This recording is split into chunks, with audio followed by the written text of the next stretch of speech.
প্রাথমিকের বইয়ে কিছুটা পরিমার্জন হবে, তাই কিছুটা দেরি হলেও জানুয়ারিতেই বই পাবে শিক্ষার্থীরা, জানিয়েছেন প্রাথমিক ও গণশিক্ষা উপদেষ্টা অধ্যাপক বিধান রঞ্জন রায় পোদ্দার। সকালে সিলেটের বিভাগীয় কর্মকর্তাদের সাথে মতবিনিময় সভা শেষে কথা জানান তিনি। উপদেষ্টা বলেন, প্রাথমিক সহকারী শিক্ষকদের 10ম গ্রেড নিশ্চিত করাই প্রধান লক্ষ্য।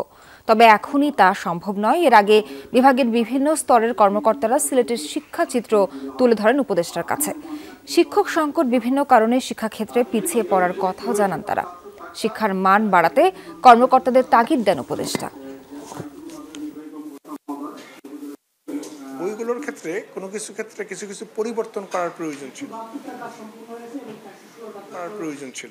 ফলে যে পাণ্ডুলিপিগুলো তৈরি হয়েছিল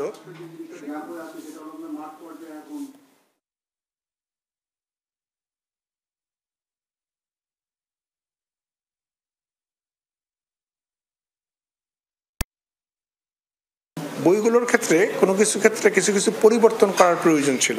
ফলে যে পাণ্ডুলিপিগুলো তৈরি হয়েছিল সেই পাণ্ডুলিপিগুলোকে আবার কিছুটা পরিমার্জন করতে হয়েছে। এই কারণেই আমরা কিছুটা বিলম্বিত হয়েছে।